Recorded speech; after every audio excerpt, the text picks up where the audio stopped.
Hello student, कैसे हैं आप सब। एक बार पुनः से कोचिंग क्लासेस पर स्वागत है। उम्मीद करता हूं आप सब अच्छे होंगे, मस्त होंगे, बेहतर होंगे। और प्यारे बच्चों, क्लास 12 फिजिक्स एनसीईआरटी में आपका चैप्टर 4 चल रहा है और आज के इस लेक्चर में हम चर्चा करेंगे साइक्लोट्रॉन किसे कहते हैं, इसके सिद्धांत के बारे में, इसकी संरचना के बारे में, इसके कार्यविधि के बारे में, इसके त्रिज्या के बारे में, है ना। जैसे साइक्लोट्रॉन में जब आवेशित जो आपका मान लीजिए कोई कण है, जब वृत्तीय मार्ग पर गति कर रहा होता है तब उसकी त्रिज्या कितनी होती है। साथ में हम उसका आवर्तकाल भी निकालेंगे, आवृत्ति भी निकालेंगे और उसकी अधिकतम ऊर्जा भी निकालेंगे। मतलब इतने चीज़ यहाँ पर हम क्लियर करने वाले हैं। तो प्लीज़ आप लोग वीडियो को अंत तक देखिएगा और अच्छे तरीके से तैयार करिएगा, क्योंकि आज का बहुत ही खास सेशन होने वाला है क्लास 12 फिजिक्स के बच्चों के लिए। और कुछ चीज़ें आज मैं यहाँ पे समझाऊंगा। जैसे आपको कार्यविधि में इतना लंबा चौड़ा लिखाने की कोशिश नहीं करूँगा, संरचना भी आपको पूरा मैं नहीं लिखाऊंगा, थोड़ा बहुत नॉर्मल समझाऊंगा। अभी से मैं बता रहा हूँ, क्योंकि इसलिए तो कहता हूँ मेरे बच्चों ज़्यादा खर्च नहीं करना, मात्र 100 रुपीज़ चार्ज रहता है। ये मेरा पर्सनल नंबर है और इसमें से आप नोट्स ले सकते हैं। 72 96 85 29 91 49 इस पर कॉन्टेक्ट करके बेहतर नोट्स ले सकते हैं और तैयारी कर सकते हैं। कुछ चीज़ें हैं जो हमेशा यहाँ पर पूरा नहीं लिखा पाता हूँ। तो चलिए शुरू करते हैं। सबसे पहले आप लोग हेडिंग डालोगे और लिखोगे साइक्लोट्रॉन कहते किसे हैं। तो साइक्लोट्रॉन एक ऐसी युक्ति है जिसकी सहायता से आवेशित कणों जैसे प्रोटॉन, अल्फा कण, न्यूट्रॉन या आयनों को उच्च ऊर्जा तक त्वरित किया जाता है। कुल मिलाकर के हम आवेशित कण को त्वरित करते हैं। अब ये मुख्य रूप से धनावेशित कण को त्वरित करते हैं, क्योंकि ऋण आवेशित इलेक्ट्रॉन को इसके सहारे से त्वरित नहीं किया जा सकता। क्योंकि प्यारे बच्चों, जो हमारा इलेक्ट्रॉन होता है इसका द्रव्यमान बहुत कम होता है और बहुत ही कम एनर्जी प्राप्त करके ये तेजी गति से गति करने लगता है। इस कारण से इलेक्ट्रॉन को त्वरित हम साइक्लोट्रॉन की सहायता से नहीं कर सकते। तो साइक्लोट्रॉन एक प्रकार की युक्ति है, एक प्रकार का उपकरण बनाया गया जिसकी सहायता से हम किसी भी कण जैसे आवेशित कण जैसे प्रोटॉन, अल्फा कण, न्यूट्रॉन या आयनों को उच्च ऊर्जा तक त्वरित कर सकते हैं। अच्छा, एक चीज यहाँ पर आपको समझ में आ रहा होगा, त्वरित किया जा सकता है मतलब जिसके त्वरण में मतलब त्वरण के मान में वृद्धि किया जा सके। अच्छा, त्वरण क्या कहलाता है? वेग में परिवर्तन की दर। किसी भी यहाँ पर आवेशित कण की बात करेंगे तो जितना ज्यादा उसके वेग में परिवर्तन होगा उतना ही वो त्वरित होगा। सिंपल है, मतलब उसकी गति जितना। अब वेग क्या भाई? दूरी बटा समय। समय के साथ कितना दूरी चल रहा है, तो भाई साहब समय के साथ कितना दूरी तय कर रहा है वो उसका वेग कहला गया। और फिर वेग में कितना परिवर्तन हो रहा है? त्वरण हो रहा है। कुल मिलाकर के जो हमारा आवेशित कण होगा, यानी जो हमारा जैसे हम मान के चलते हैं यहाँ पर प्रोटॉन है, अल्फा कण है ना, न्यूट्रॉन है, ये अल्फा कण धन आवेशित होता है। तो जितना अधिक मात्रा में उसका वेग होगा उसका त्वरण उतना ही अधिक होगा, मतलब उतना ही अधिक मात्रा में वो त्वरित होगा, है ना, और अधिक ऊर्जा प्राप्त कर पाएगा। समझ रहे हैं? तो साइक्लोट्रॉन के सहारे हम इन कणों को उच्च ऊर्जा तक त्वरित कर सकते हैं। ओके, समझ में आ गया? क्लियर है? चलिए, इसके बाद आपका आता है सिद्धांत। सिद्धांत को समझने के लिए आपको क्या करना पड़ेगा? पहले डायग्राम बना लेना पड़ेगा। ठीक है, डायग्राम बना करके फिर इसको आपको समझाता हूं कि सिद्धांत है क्या।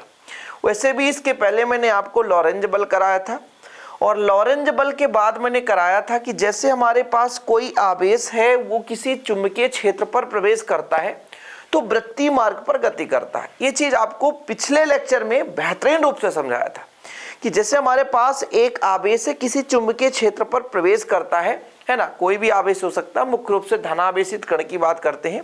एक सिंगल धनावेशित कण है और वो प्यारे बच्चों चुंबकीय क्षेत्र में प्रवेश करता है। तो फ्लेमिंग के नियम के अनुसार, है ना, फ्लेमिंग ने बताया था जो चुंबकीय क्षेत्र है और जो आपका आवेशित कण की दिशा है, यानी आवेशित कण यानी आपके आवेश की दिशा है और उस पर जो लगने वाला बल है, तीनों एक दूसरे के लंबवत होते हैं।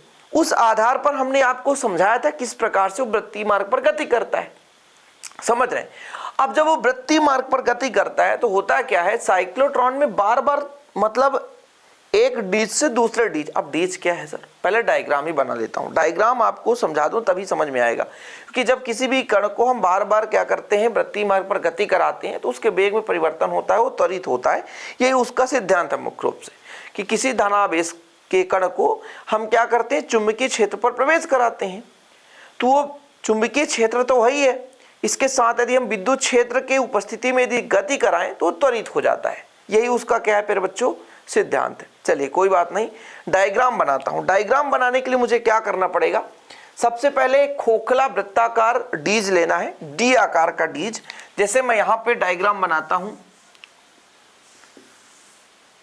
एक डीज मैं यहां पर ले लेता हूं प्यारे बच्चों, एक डीज ऐसा है ना, ये हमने ले लिया डीज डी आकार का। इसके ही पास में एक दूसरा डीज है हमारे पास, ये हमारा दूसरा डीज हो गया। ये हमारा D1 है यदि, तो ये हमारा D2 हो गया, सिंगल। ठीक है, समझ में? इसको और बेहतर थोड़ा सा समझाने के लिए इसको ऐसा कर दो, और इसको यदि नीचे खींचोगे ऐसा, तो ये डीज बन गया थोड़ा सा बेहतर रूप से। इसको ऐसा करोगे, ये थोड़ा अलग सा डीज दिखने लग गया।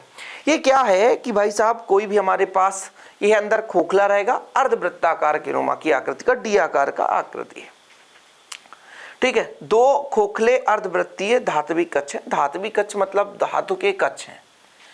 अब क्या करते हैं, हम इनको एक उच्च आवृत्ति वाले विद्युत स्रोत से जोड़ देते हैं। जैसे इसका संबंध हम मान के चलते हैं इस प्रकार से, यानी ये दोनों डीज जो हैं वो आपके विद्युत क्षेत्र से संबंधित रहेंगे, एक में प्लस एक में माइनस। ठीक है, तो यहां पर मैं ऐसा कर देता हूं और यहां पर लिख देता हूं उच्च दोलित्र आवृत्ति, उच्च दोलित्र आवृत्ति।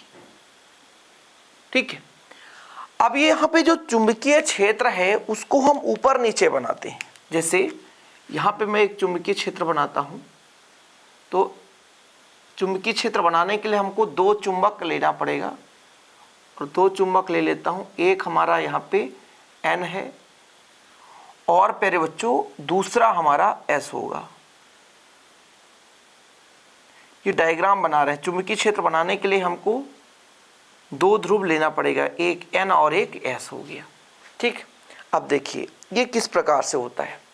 जो विद्युत क्षेत्र है यहाँ पे जो उच्च दोलित आवृत्ति है, मतलब ये यहाँ से हम विद्युत क्षेत्र आरोपित करते हैं, तो इस चुंबकीय क्षेत्र के लंबवत हो। अब ये कैसे समझ में आएगा, जैसे हमारा ये मान लीजिए एक वृत्ताकार भाग है, इसको तोड़ेंगे तो डीज बन जाएगा, और दोनों डीज को मिलाएंगे एक वृत्ताकार ऐसा हो गया। ठीक है, अब इस पर हम चुंबकीय क्षेत्र लगा दिए, तो चुंबकीय क्षेत्र ऐसा है, सॉरी विद्युत क्षेत्र ऐसा है, तो चुंबकीय क्षेत्र ऊपर से नीचे की ओर ऐसा कुछ रहेगा। थोड़ा समझने की कोशिश करेंगे आप लोग। इसी को मैं तोड़ दूं, जैसे मैं एक पेज को यहां से तोड़ता हूं। ठीक है, थोड़ा समझने की कोशिश करेंगे आप लोग, और इसको मैं वृत्ताकार भाग बना लेता हूं। ठीक है, तो ये डीज बन जाएगा बच्चा लोग, क्या बन जाएगा, डीज। ये मेरा अभी देख सकते हो ये अर्धवृत्ताकार है, डी आकार का है, देख लो ये है ना, एक डीज है। इसी को मैं यदि मैं तोड़ दूं बीच से, तो दो डीज बन जाएंगे। ठीक है, ये दो डीज बन गए। अब ये जो दोनों डीज हैं वो इस प्रकार से रखे हैं यदि, तो जो विद्युत क्षेत्र इस प्रकार से है, तो चुंबकीय क्षेत्र ऊपर से नीचे यदि हम कर दें या नीचे से ऊपर कर दें, वो आपके आधार पर है। जरूरी नहीं रहता कि हम किस प्रकार से कर सकते हैं, है ना। ठीक है, तो ये चीज है। तो उच्च दोलित्र आवृत्ति का मतलब यहाँ पर दोनों डीज को हम एक विद्युत क्षेत्र से जोड़ देते हैं, क्योंकि विद्युत क्षेत्र में क्या होता है कि जैसे हमारे पास प्यारे बच्चों एक सेकंड में, मतलब इनकी आवृत्ति बहुत उच्च होती है, इनकी आवृत्ति बहुत उच्च होती है, मतलब प्रति सेकंड इनमें जो प्लस माइनस, जैसे हमारा विद्युत धारा जो तरंग के रूप में चलता है, तो सुरंग गर्त के रूप में चलता है। तो ये जो बार बार ये उच्च आवृत्ति का मतलब ये होता है कि एक सेकंड में कितने बार ये कंपन करा, उच्च आवृत्ति। यानी इनकी जो एक सेकंड में आवृत्ति है लगभग 10⁻⁷ हर्ट्ज। सोचो आप, 10⁻⁷ हर्ट्ज, यानी 1 2 3 4 5 6 7 इकाई, दहाई, सैकड़ा, हजार, 10,000, लाख, 10 लाख, करोड़ों एक सेकंड में। सोचो, यानी इनकी जो चलने की जो मतलब आवृत्ति है वो अत्यधिक है। आवृत्ति क्या कहलाती है? 1 सेकेंड में भाई साहब कितने बार कंपन करता है, मतलब 1 सेकेंड में इनकी बहुत ज़्यादा कंपन हो रही है। जो तरंग होती है, जो कि आपके विद्युत क्षेत्र उत्पन्न करते हैं, विद्युत क्षेत्र के कारण विद्युत तरंग उत्पन्न होती है, जिसे हम कहते हैं विद्युत क्षेत्र रेखा। और वो जब चलती हैं तरंग, जो है तरंग के रूप में, उनकी आवृत्ति बहुत ज़्यादा, मतलब 1 सेकेंड में कंपन करने वाले, है ना, जो कंपन करने वाले मतलब एक प्रकार से कंपन की संख्या है ना, उनकी मात्रा बहुत ज़्यादा है। समझ कि उच्च दोलित्र आवृत्ति कहलाया।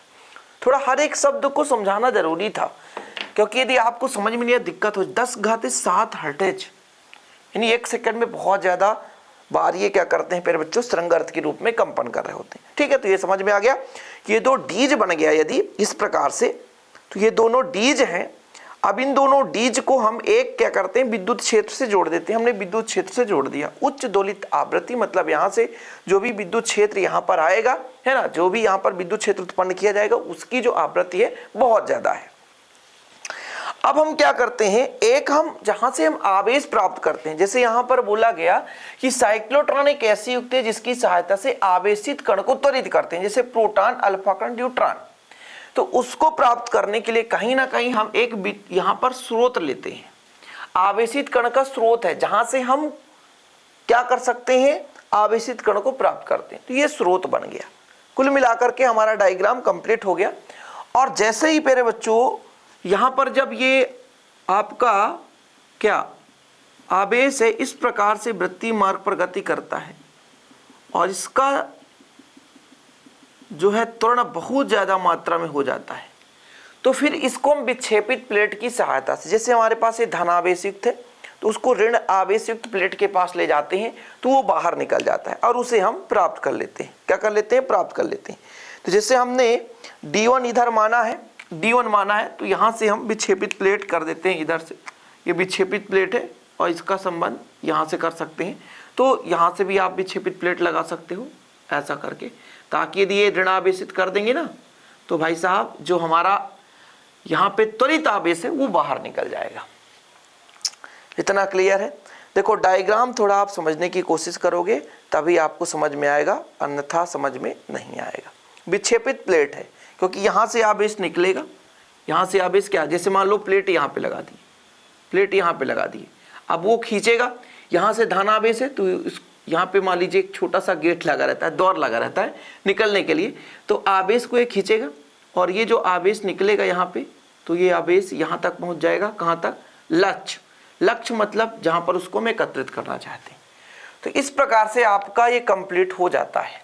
अब इसका सिद्धांत क्या है कि जैसे ही हम किसी भी आवेशित कण जैसे अल्फा कण या प्रोटॉन आदि को हम चुंबकीय क्षेत्र के लंबवत गति कराते हैं। हमने आपको समझाया था कि हमारा 2 डीज हो गया, चुंबकीय क्षेत्र ऊपर से नीचे की ओर है, एन से चुंबकीय क्षेत्र रेखाएं चलती हैं, एस पर समाप्त होती हैं। तो प्यारे बच्चों चुंबकीय क्षेत्र रेखाएं ऊपर से नीचे चल रही हैं।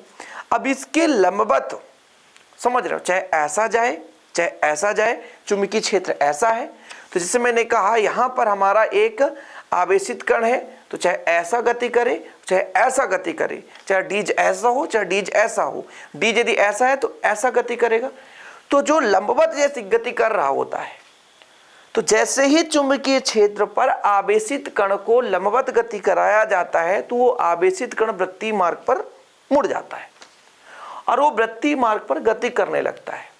ठीक है, जो कि अत्यधिक मात्रा में त्वरित हो जाता है और यही इसका सिद्धांत है। तो चलिए थोड़ा सा मैं लिख देता हूं कि जब किसी धनावेशित कण को प्रबल चुंबकीय क्षेत्र के लंबवत प्रवेश कराया जाता है और उच्च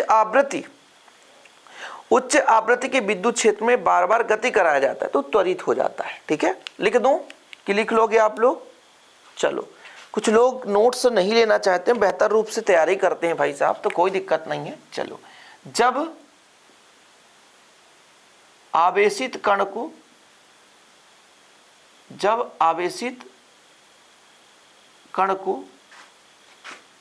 प्रबल चुंबकीय क्षेत्र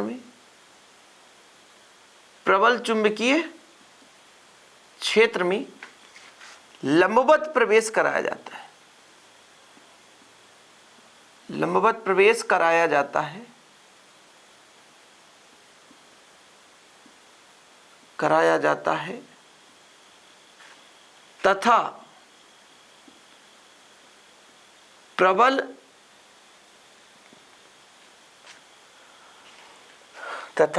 विद्युत क्षेत्र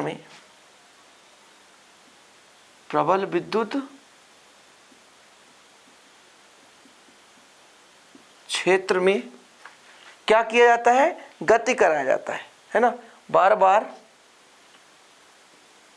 प्रबल विद्युत क्षेत्र में बार बार गति करती है तो आवेश त्वरित हो जाता है। बस यही सिद्धांत है, ठीक है। आगे लिखना है तो और अधिक मात्रा में ऊर्जा प्राप्त कर लेता है। मैंने क्या कहा, फिर से समझो। एक आवेशित कण को प्रबल चुंबकीय क्षेत्र में लंबवत प्रवेश करा दिए, और जब लंबवत प्रवेश कराते हैं और विद्युत क्षेत्र में ये बार बार गति करती है तो आवेश त्वरित हो जाती है और अधिक मात्रा में ऊर्जा प्राप्त कर लेता है। सिंपल है, बिल्कुल चिंता ना करें, सिंपल तरीके से समझाएंगे।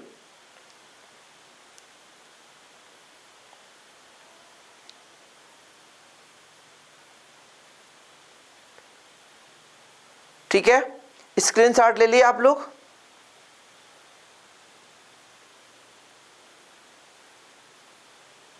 ठीक, चलिए अब हम आपको थोड़ा सा संरचना, आप लोग हेडिंग लगाएंगे, संरचना समझेंगे। पहले बच्चों यहां तक कंप्लीट होगा तो संरचना आपको अब खुद से लिखना पड़ेगा। संरचना शॉर्टकट में मैं समझा देता हूं, पेपर में कभी संरचना नहीं पूछा जाता, लेकिन फिर भी समझो। इसको बनाने के लिए अपन करते क्या है कि हमने पहले भी बताया कि दो डीज है। दो डीज क्या है, डी आकार के दो डीज है। मैंने कहा ये धात्विक चंबन है, धातु के वृत्तीय है नहीं। यहां पर देखो, ये मैंने कहा कि डी आकार के दो धात्विक खोखले वृत्तीय कक्ष हैं। धात्विक मतलब धातु से बने हैं। खोखले मतलब अंदर खाली है। वृत्ताकार मतलब वृत्त के आकार का है। अब जब दोनों को मिलाएंगे तब वो वृत्त बनेगा। जैसे मैंने कहा ये वृत्त बनेंगे, अंदर खोखला होता, ये चैम्बर है पूरा कंप्लीट। तो D1 और D2 दो हैं, यानी आपके डी आकार के दो खोखले अर्धवृत्तीय है। जैसे हम दोनों को मिलाएंगे तो वृत्तीय हो जाएगा। तो D1 डी आकार के दो, D1 और D2 अर्धवृत्तीय खोखले धात्विक क्या है भाई साहब, चैम्बर है। चैम्बर लिख सकते हो, या कि कक्ष है। धात्विक क्या है, कक्ष है, जिन्हें डीज कहते हैं। लिख भी दूं क्या, नहीं लिखता हूं यार, ठीक है, कोई दिक्कत नहीं। यहां पर समझो, फिर से मैं कहता हूं कि जब हम साइक्लोट्रॉन बनाते हैं तो इसमें क्या करते हैं, डी आकार के दो अर्धवृत्तीय, अर्धवृत्तीय मतलब वृत्त का आधा भाग, अर्धवृत्तीय खोखले धात्विक कक्ष होते हैं। समझो, डी आकार के दो अर्धवृत्तीय खोखले धात्विक कक्ष होते हैं, जो कि D1 और D2 है ना, या धात्विक कक्ष D1 और D2 है। एक एक लाइन में बोल रहा हूं, आप लोग लिखो। तो साइक्लोट्रॉन की संरचना बनाते समय आप लिखोगे कि इसमें या संरचना में डी आकार के दो खोखले अर्धवृत्तीय धात्विक कक्ष D1 और D2 है, ठीक है, जिसे हम चुंबकीय क्षेत्र NS के बीच रखें, या जिसे चुंबकीय क्षेत्र के बीच व्यवस्थित किया जाता है। साथ में इन दोनों D1 और D2 जो कक्ष है, इनको उच्च दोलित्र आवृत्ति के विद्युत क्षेत्र से जोड़ दिया जाता है। इन दोनों डीज के बीच में कुछ गैप रखा जाता है, गैप यानी रिक्त स्थान, जहां पर हम आवेशित कण को प्राप्त करने के लिए उसके स्रोत को रखते हैं। सिंपल है, इतना कर लिए। और आगे आप लिखना चाहते हो तो आप लिख सकते हो कि डीज के बाहर एक विक्षेपित प्लेट रख दिया जाता है, या विक्षेपक प्लेट आप कर सकते हो इसको। क्या, विक्षेपक प्लेट। विक्षेपक प्लेट लगा होता है जिससे कि त्वरित जो आपका कण है या त्वरित आवेशित कण है वो बाहर निकल जाता है। ये संरचना है, इसके अलावा और कुछ भी नहीं है। यहाँ पर जो विद्युत क्षेत्र है और जो चुंबकीय क्षेत्र है एक दूसरे के लंबवत है। ध्यान रखिए, क्योंकि साइक्लोट्रॉन की सिद्धांत में आप पढ़ते हो कि जब हम आवेशित कण को किसी प्रबल चुंबकीय क्षेत्र में ले जाते हैं और विद्युत क्षेत्र के उपस्थिति में बार बार गति कराते हैं तो वो जो आपका आवेशित कण है वो त्वरित हो जाता है और अधिक मात्रा में ऊर्जा प्राप्त कर लेता है, और वही कंडीशन यहाँ पे लगने वाला है। तो इसको बनाने के लिए हमने क्या किया है भाई साहब, साइक्लोट्रॉन बनाने के लिए डी आकार का, कि कौन से आकार का, डी आकार का दो, ये खोखला है तो खोखला, अर्धवृत्त तो अर्धवृत्तीय धात्विक कक्ष D1 और D2 है जिन्हें डीज कहते हैं, है ना। इसे हम चुंबकीय क्षेत्र के लंबवत व्यवस्थित करते हैं। इनके बीच कुछ गैप होता है जहां पर हम क्या करते हैं, आवेशित कण के स्रोत को रखते हैं, मतलब जहां से हम आवेशित कण ले सकें। इन दोनों डीज D1 और D2 को एक उच्च दोलित आवृत्ति के विद्युत क्षेत्र से जोड़ दिया जाता है। साथ में इसमें कहीं ना कहीं एक किसी न किसी डीज पे एक छोटा सा गैप होता है जहां विक्षेपक प्लेट लगा रहता है, जिसके सहारे से हम उच्च त्वरित आवेश को या त्वरित आवेशित कण को हम बाहर कर सकते हैं। संरचना कर लिया आपने, कोई दिक्कत तो नहीं। अब यहां पर आ जाता है कार्यविधि। संरचना कर लिया होगा आप लोग, अब मैं आपको समझाऊंगा कार्यविधि। मेन तो कार्यविधि ही है कि किस प्रकार से साइक्लोट्रॉन कार्य करता है, साइक्लोट्रॉन किस प्रकार से कार्य करता है। अभी संरचना फिर एक बार बता रहा हूं, लास्ट बार, उम्मीद करता हूं समझ में आ जाएगा। हम बीज को बनाने के लिए क्या किए कि दो अर्धवृत्तीय धात्विक खोखले, है ना, देखो जरा, कक्ष ले लिए डी आकार का। हमने कहा कि ये डी आकार का एक धात्विक कक्ष है और ये भी डी आकार का दूसरा धात्विक कक्ष है। तो जब हम संरचना में बनाए तो डी आकार के खोखले मतलब अंदर खाली है, अर्धवृत्ताकार, समझ रहे हो, खोखले अर्धवृत्ताकार या अर्धवृत्तीय धात्विक, धात्विक का मतलब धातु से बना हुआ कक्ष D1 और D2 लेते हैं, D1 और D2 जिन्हें डीज कहते हैं। अब हम डीज के बीच कुछ गैप भी रखते हैं जहां पर हम विद्युत स्रोत प्राप्त करते हैं, मतलब विद्युत स्रोत नहीं कह सकते हैं, कि जहां पर हम आवेशित कण का स्रोत रखते हैं। अब इन डीजों को यानी D1 और D2 को चुंबकीय क्षेत्र के लंबवत रखा जाता है। साथ ही D1 और D2 को एक उच्च दोलित्र आवृत्ति के विद्युत क्षेत्र के साथ जोड़ दिया जाता है। किसी न किसी डीज में, जैसे D1 या D2 किसी में आप ले सकते हो, एक विक्षेपक प्लेट लगा रहता है जिसके सहारे से त्वरित आवेशित कण को बाहर निकाल सकते हैं। थोड़ा सा समय लगेगा, आज साइक्लोट्रॉन पढ़ा के छोड़ूंगा। यह संरचना हो गया। अब कार्यविधि क्या है, कार्यविधि क्या है थोड़ा समझना। कार्यविधि में यह है प्यारे बच्चों कि आपने पढ़ा कि जैसे ही कोई आवेशित कण चुंबकीय क्षेत्र में लंबवत प्रवेश करता है और वो विद्युत क्षेत्र के उपस्थिति में क्या करता है, गति करता है, तो वो त्वरित हो जाता है। और वो यहां पे कैसे होगा, तो चूंकि एक सिद्धांत तो आपने पढ़ा, इसके पहले हमने कराया था कि प्यारे बच्चों जैसे ही आवेशित कण किसी चुंबकीय क्षेत्र के लंबवत प्रवेश करता है, जैसे कोई आवेशित कण किसी चुंबकीय क्षेत्र के लंबवत प्रवेश करता है तो वो वृत्तीय मार्ग पर गति करने लगता है। ये चीज तो हमने पहले ही कराया था, फ्लेमिंग के बाएं हाथ के नियमानुसार समझाते हुए आपको बेहतर रूप से समझाया था, समझ रहे। तो भाई साहब यहां भी वही सिद्धांत है। अभी क्या है, ये जो दोनों डीज है D1 और D2, इसका संबंध किससे है, विद्युत क्षेत्र से, और इस विद्युत क्षेत्र के लंबवत है हमारा चुंबकीय क्षेत्र। और जो D1 और D2 डीज हैं ये भी भाई साहब चुंबकीय क्षेत्र के लंबवत है। मैंने आपको फिर से समझाया भाई साहब कि ये मैंने कहा ये डीज हो गए दोनों, है ना, और दोनों को समझने के लिए कटा फटा कागज ले लिया। और ऊपर N है और S है तो चुंबकीय क्षेत्र ऊपर से नीचे की ओर। हमने इन दोनों के बीच में गैप रखा और एक बीच में एक स्रोत रख दिया जहां से निकल रहा है कोई ना कोई आवेशित कण। अब वो आवेशित कण या तो इधर घुसेगा या तो इधर घुसेगा, लेकिन भाई साहब ये घुसेगा तो चुंबकीय क्षेत्र ऐसा है, आवेश या तो D1 में जाएगा या तो D2 में जाएगा, लेकिन इस चुंबकीय क्षेत्र के तो लंबवत ही होगा।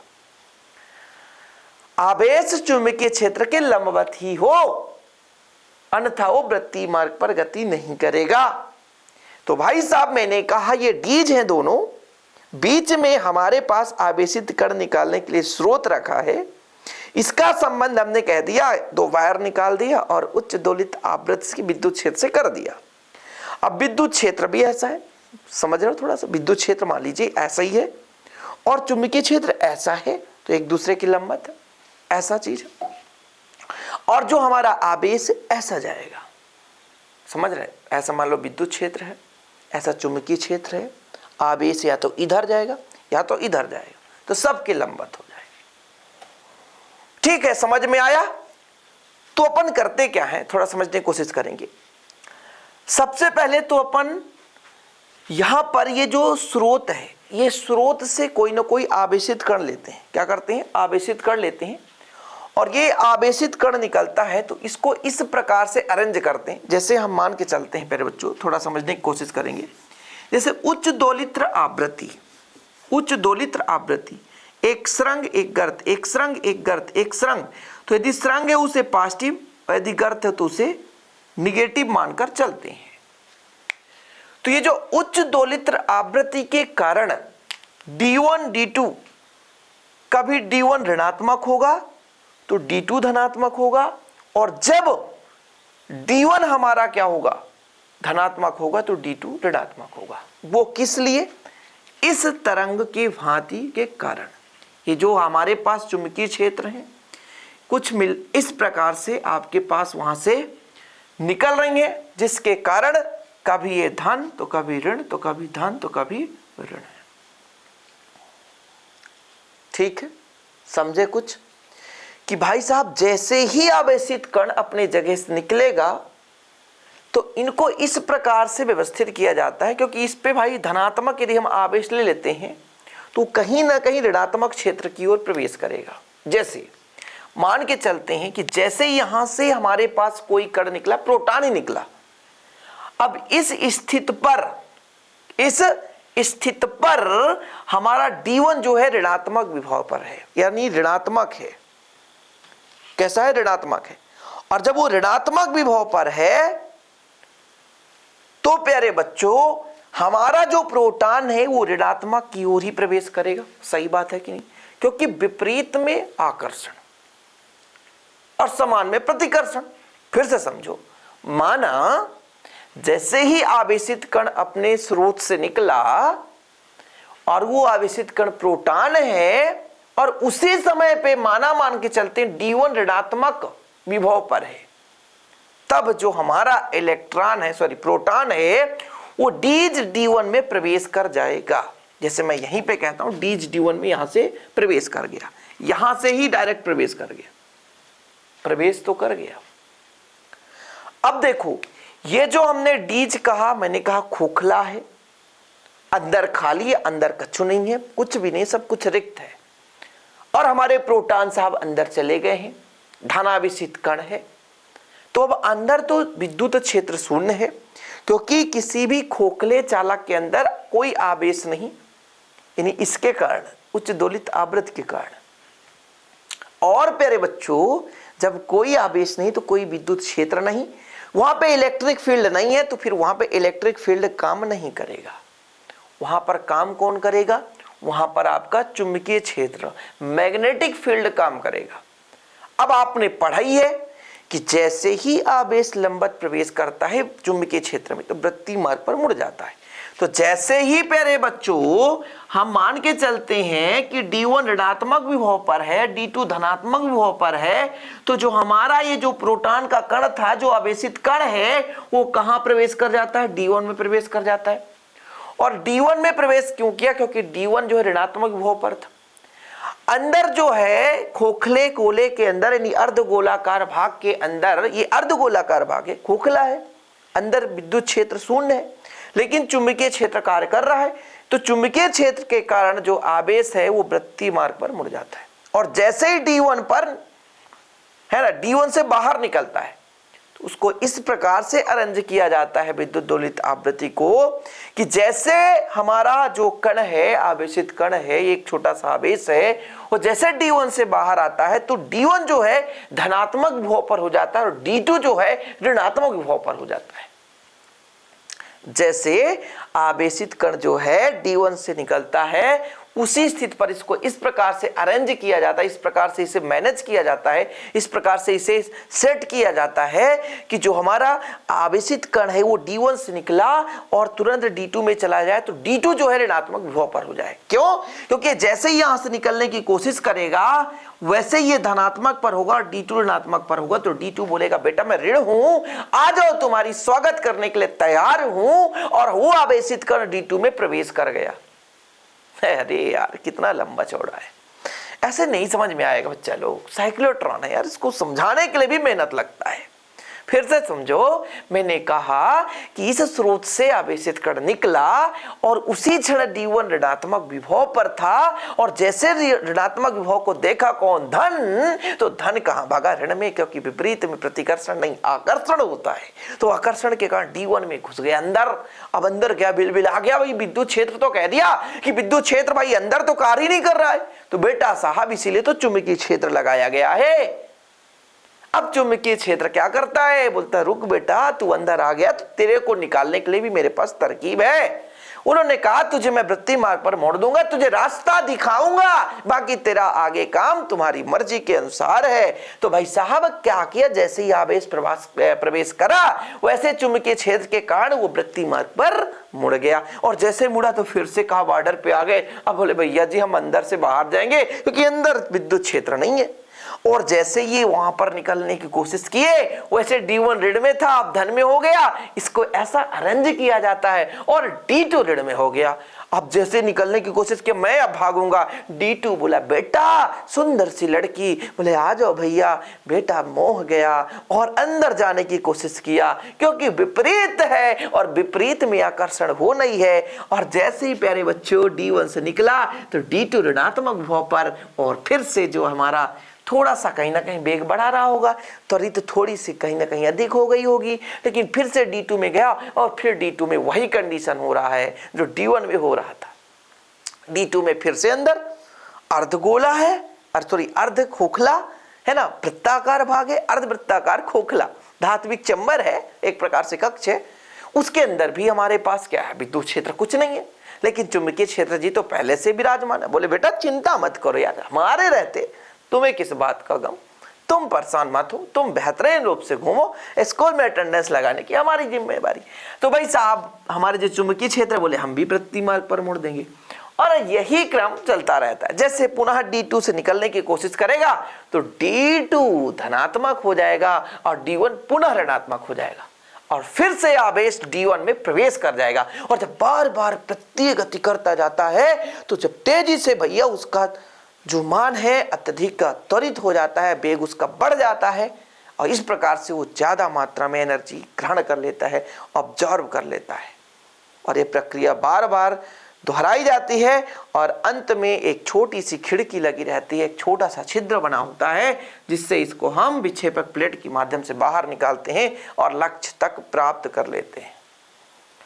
समझ में आया? इति समर्पयामि अध्याय समापन होता है प्यारे बच्चों। समझ में आया? ठीक। अब हम बात करेंगे सूत्र की स्थापना। एक बार फिर से समझा दूं क्या? फिर से समझाऊं? समझाने को मन नहीं करता है। ठीक, मैंने क्या कहा कि जैसे किसी भी हम स्रोत को जब अंदर रखते हैं दोनों डीज के गैप में, तो जैसे ही स्रोत से आवेशित कण जैसे प्रोटॉन बाहर निकला, यदि माना उस स्थिति पे D1 ऋणात्मक विभव पर है तो फिर जो आवेश है D1 पे चला गया। D1 पे चला गया, D1 के अंदर भाई ये जो हमारा मतलब खोखला अर्धवृत्ताकार धात्विक कक्ष है, इसके अंदर कोई विद्युत क्षेत्र नहीं है। तो विद्युत क्षेत्र नहीं है तो चुंबकीय क्षेत्र कहता है बिल्कुल चिंता ना करो, हम तुमको वृत्तीय मार्ग पर मुड़ेंगे। तो वृत्तीय मार्ग पर मुड़ देता है, वृत्तीय पथ पर मुड़ गया। और जैसे D1 से निकला और D2 में प्रवेश करने की कोशिश की तो D2 में कब प्रवेश करेगा? ऐसी स्थिति बनाई जाती है कि जैसे वो D1 से निकले तो D2 ऋणात्मक विभव पर हो जाए, तो D2 ऋणात्मक विभव पर हो जाता है। तो आवेश कहां चला गया? D2 पर चला गया और पुनः अंदर वही कंडीशन हो रही है, अंदर चुंबकीय क्षेत्र है लेकिन विद्युत क्षेत्र नहीं है, तो विद्युत क्षेत्र शून्य है क्योंकि खोखले चालक के अंदर विद्युत क्षेत्र शून्य होता है। तो भाई साहब जो चुंबकीय क्षेत्र है पुनः उसे वृत्तीय पथ पर मुड़ता है और बार बार यही प्रक्रिया चलती रहती है। जैसे D2 से निकलता है तो D1 पुनः ऋणात्मक विभव पर हो जाता है, फिर से वो वृत्तीय पथ पर मुड़ता है, फिर D2 में प्रवेश करता है और ये बार बार प्रक्रम चलता रहता है। अंत में जो हमारा आवेशित कण है उच्च एनर्जी प्राप्त कर लेता है ना, यानी उच्च ऊर्जा प्राप्त कर लेता है। समझ में आया? यहां तक क्लियर है प्यारे बच्चों? आप लोग स्क्रीनशॉट भी ले लिया करो, है ना, कोई गम नहीं है, हमें आप लोगों को पढ़ना है, बेहतर रूप से करना है। अब आप लोग हेडिंग लगाओगे क्या? सूत्र की स्थापना। सूत्र की स्थापना थोड़ा सा हम करते हैं। सूत्र की स्थापना यानी वृत्तीय मार्ग पर जब मुड़ता है प्यारे बच्चों तो हम उसके त्रिज्या के लिए फार्मूला कैसे निकालते हैं। ठीक है, जैसे मैंने कहा कि माना, मैं यहां पर थोड़ा सा लिखता हूं कि माना स्मॉल m द्रव्यमान व q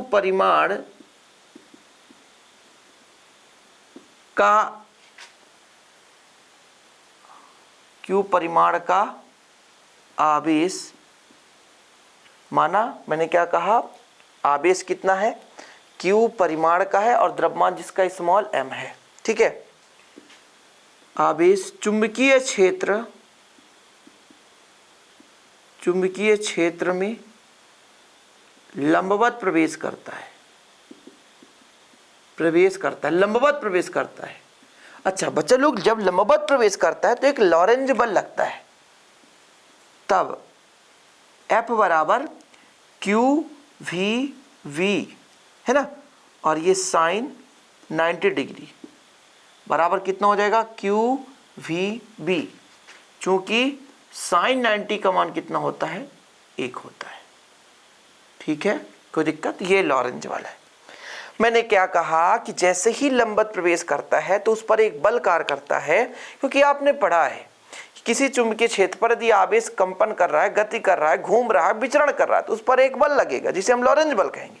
तो जब लंबवत प्रवेश कर, जहां से प्रवेश कर रहा है 90 डिग्री के साथ प्रवेश कर रहा है, तो QV भी हो गया। अब हम यदि बात करें कि जब आवेश प्रवेश किया तो प्यारे बच्चों वृत्तीय गति करने लगा, है ना, तो यदि वृत्तीय गति करने लगा तो जब कोई भी वस्तु वृत्तीय मार्ग पर गति करता है, वृत्तीय पथ पर गति करता है, तो उस पर एक बल लगता है अंदर की ओर, जिसे बोलते हैं अभिकेंद्री बल। और ये बल कहां से मिलेगा? अभी तो बल एक ही लग रहा था, लॉरेंज बल। तो यही लॉरेंज बल उसके वृत्तीय मार्ग पर गति करने के लिए प्रेरित करेगा, मतलब जो लॉरेंज बल है वही उसको अभिकेंद्री बल प्रदान करेगा, यानी लॉरेंज बल जो है अभिकेंद्री बल के बराबर होगा। एक एक स्टेप समझाने की कोशिश कर रहा हूं, समय लग रहा तो मुझे कोई गम नहीं है, थोड़ा सा आप लोग समझने की कोशिश करो। ठीक है, आगे लिखोगे, यह बल आवेशित कण को वृत्ताकार पथ में गति करने के लिए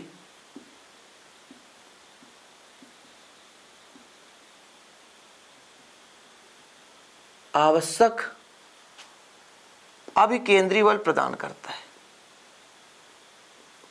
अभिकेंद्री बल प्रदान करता है,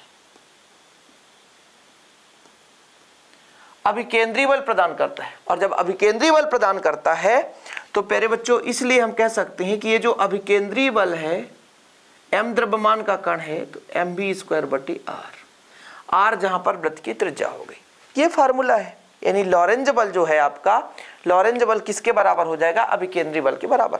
बोला गया ना भाई साहब, लॉरेंज बल जो अभिकेंद्री बल के बराबर हो जाएगा। देखो जरा, यहां से मैं v से भी काट दूं, ये v से भी कट जाएगा एक, और r को इधर ले आऊं r, तो m भी बचेगा यहाँ पे, और q भी बटा कर दो, और यही वो वृत्तीय मार्ग की त्रिज्या है। यही वृत्तीय मार्ग की त्रिज्या है। यानी जब हमारा साइक्लोट्रॉन है ना, साइक्लोट्रॉन कार्य कर रहा होता है, तब वहां पर एक आवेशित जो कण है वो वृत्तीय मार्ग पर गति करे तो उसकी त्रिज्या हो जाती है। वो डिपेंड करता है उसका वेग कितना है, उसका द्रव्यमान कितना है, वहां पे चुंबकीय क्षेत्र कितना है, और आवेश का परिमाण कितना है। समझ रहे हो? ये चीज एक एक स्टेप में समझा रहा हूं। उम्मीद करता हूँ यहाँ तक तो आप कंप्लीट समझ ही गए होंगे।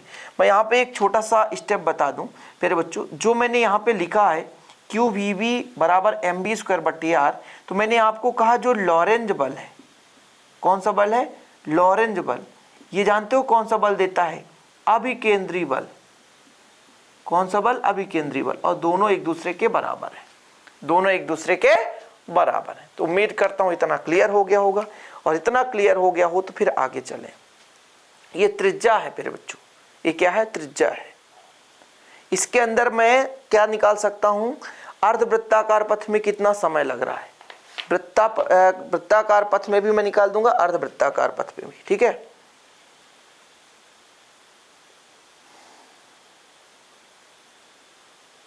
ठीक, तो आगे हम लोग हेडिंग लगे, सिद्धांत वगैरह सब मिटाता हूं, परिभाषा छोड़ देता हूं, परिभाषा आप लोग लिखते रहना, ठीक है। एक एक स्टेप, कार्य विधि और संरचना, दो ही चीज तो मैंने नहीं लिखाया, सिद्धांत भी लिखा दिया, कार्य विधि संरचना आपको समझ में आ ही गया होगा। अरे डीजे यार कुछ नहीं है, समझ रहे हो। अब मैं यदि आपसे कह दूं कि जैसे अर्धवृत्ताकार पथ पर जब हमारा कोई आवेश जा रहा है तो कितना समय लग रहा है उसे, ठीक है। तो आप लोग लिखो थोड़ा सा कि जैसे हमारे पास अर्धवृत्ताकार भाग है ना, तो कण द्वारा उसमें कितना समय लगता है। तो हमारा एक छोटा सा डीज था, डीज के अंदर हम अर्धवृत्ताकार क्या था, अर्धवृत्ताकार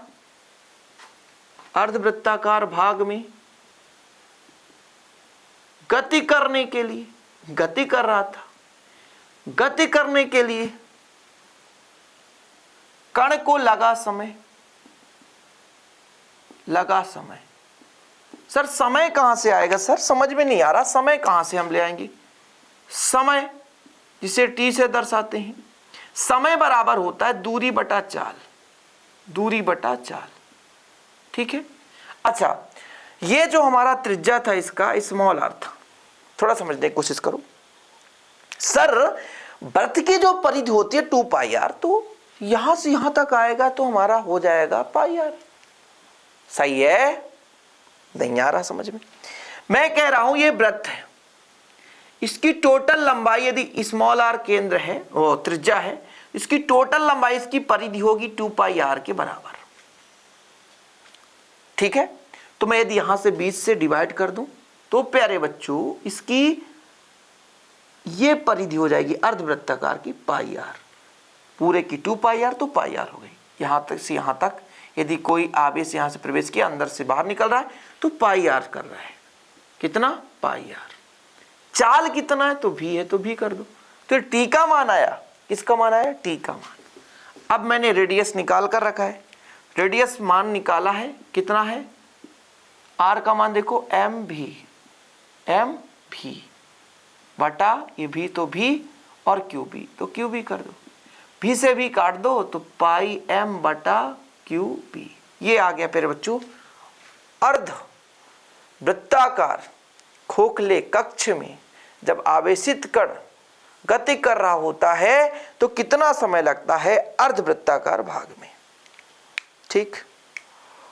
कोई दिक्कत तो नहीं है, समझ में आ रहा हो तो स्क्रीनशॉट लेते चलो। अब आवर्तकाल निकालना है आपको। अच्छा सर आवर्तकाल क्या है, सर आवर्तकाल क्या कहलाता है, किसी कण को एक बार वृत्तीय पथ पर चक्कर लगाने में जो समय लगता है, आवर्तकाल। जैसे कोई भी कण है सुरंग गर्त के रूप में चलती है, तो एक बार पथ को पूरा करने, एक सुरंग और एक गर्त। अब यहां पर भाई वृत्ताकार पथ पर तो एक बार चक्कर लगाने में जो समय लगता है उसे हम क्या कहते हैं, आवर्तकाल कहते हैं, ठीक है। कोई दिक्कत, तो यदि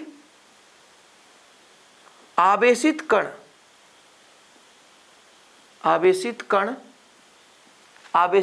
को एक बार वृत्ताकार, किसमें भाई, वृत्ताकार पथ में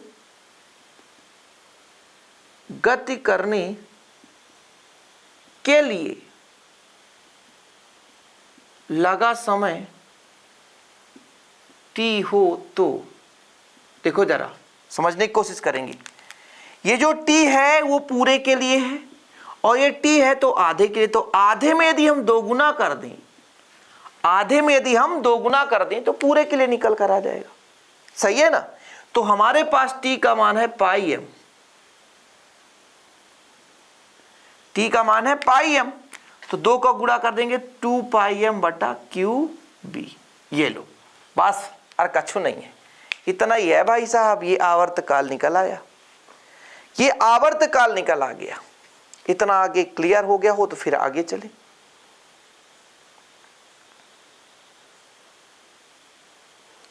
ठीक है, अब हम आवृत्ति निकालेंगे प्यारे बच्चों। क्या निकालेंगे? आवृत्ति। तो आगे लिखोगे आवृत्ति, हेडिंग लगाओ। क्या? आवृत्ति। यदि साइक्लोट्रॉन की आवृत्ति म्यू हो तो जो आवृत्ति होती है बच्चा लोग, वो आवर्तकाल के व्युत्क्रम होती है। जो आवृत्ति होती है वो आवर्तकाल की व्युत्क्रम होती है। क्लीन कर दूं, आवृत्ति जो होती है वो आवर्तकाल की व्युत्क्रम होती है। तो हमने आवर्तकाल कितना निकाला था? आवर्तकाल हमारे पास है, आवर्तकाल है 2 पाई m बटे क्यू बी। तो इसको उल्टा कर दो तो क्यू बी बटा 2 पाई m। ये लो, समझ रहे? ये लो, समझ गया होगी इतना। अब यदि मैं कह दूं यहां से कोणीय आवृत्ति निकालो, कोणीय आवृत्ति, तो कोणीय आवृत्ति ओमेगा 2 पाई न्यू के बराबर होती है। 2 पाई न्यू, न्यू का मान हमारे पास क्यू बी बटा 2 पाई m। तो ओमेगा बराबर आ जाएगा 2 पाई से 2 पाई कैंसिल, तो क्यू बी बटा स्मॉल m। ये हमारे पास कोणीय आवृत्ति, आवृत्ति भी निकल कर आ गया और कोणीय आवृत्ति भी निकल कर आ गया। चीजें क्लियर होगी, उम्मीद करता हूं आप लोग स्क्रीनशॉट भी करते चलते होंगे और भाई साहब आप कंप्लीट भी कर रहे होंगे। अब थोड़ा सा लास्ट हमारा कंडीशन आ रहा है। ये जो हमारे पास कण के पास कण को प्राप्त ऊर्जा, प्राप्त अधिकतम ऊर्जा, अधिकतम ऊर्जा। अब देखो, चूंकि जो कण है वो गति कर रहा है, इसलिए इसमें जो ऊर्जा होगी क्या होगी प्यारे बच्चों? E बराबर 1/2 mv²। ये कहां से आ गया सर? m आपका द्रव्यमान है, v आपका वेग है। m आपका द्रव्यमान है और v आपका वेग है, कोई भी कर लिया उसका, और वो गति कर रहा है तो उसमें एक ऊर्जा होगी जो गतिज ऊर्जा के रूप में होगी, जिसे हम फार्मूला बेस्ड कहते हैं 1/2 mv²। क्या बोलते हैं? 1/2 mv²। अब सर यहां v का मान कैसे निकालेंगे? ये तो दिक्कत हो गई सर, v का मान कैसे निकालेंगे? तो चूंकि मैं अभी आपको बताया था, थोड़ा यहां से क्लीन करता हूं कि ये जो लॉरेंज बल होता है QVB, वो आपके पास अभिकेंद्रीय बल के बराबर होता है। तो यहां से मैं प्यारे बच्चों v का मान निकाल सकता हूं। कैसे निकालूंगा?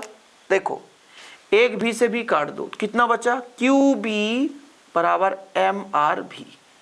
अब मैं m को पक्षांतर कर दूं तो QBR बटा m बराबर v। ये देखो, तो चूंकि v बराबर कितना आया? QBR बटा m। ये कहां से आ गया सर? समझ में नहीं आया। फिर से ये क्या करने जा रहे हो सर? कुछ समझ में नहीं आता है। कहां से आप ला देते हो, कहां से आप ला रहे हो, मुझे समझ में नहीं आ रहा। मैंने आपको समझाया कि ये जो लॉरेंज बल QVB है mv² बटा r के बराबर है। एक भी से भी कट गया तो QB बचा, इधर mv बटा r बचा। अब मैं यहां से v का मान निकालना चाहता हूं तो r इधर गया तो QB r बचा और यहां m हो गया। तो यही चीज तो मैंने कहा, ये v का मान इतना है। इसलिए प्यारे बच्चों E बराबर 1/2 mv², v² मतलब QBR बटा m का स्क्वायर। सॉल्व कर दो, यही उसका आंसर हो जाएगा। सॉल्व करते किससे किससे बनेगा, तो कर दो E बराबर 1/2 m Q square B square R square बट एम स्क्वायर। एक MCM काट दो, एक MCM काट दो तो आपका जो E का मान निकल कर आएगा कितना आएगा, E बराबर निकल कर आ गया Q square B square R square बटा एक m बचा है 2m। ठीक है, अब ये जो ऊर्जा है किस पर डिपेंड करता है जानते हैं, वो त्रिज्या पर डिपेंड करता है। तो बाकी को सबको नियतांक मानोगे तो E समानुपाती आर स्क्वायर, यानी जो हमारे पास कण के पास जो एनर्जी है, जो ऊर्जा है, वो आपके पास त्रिज्या के समानुपाती होता है।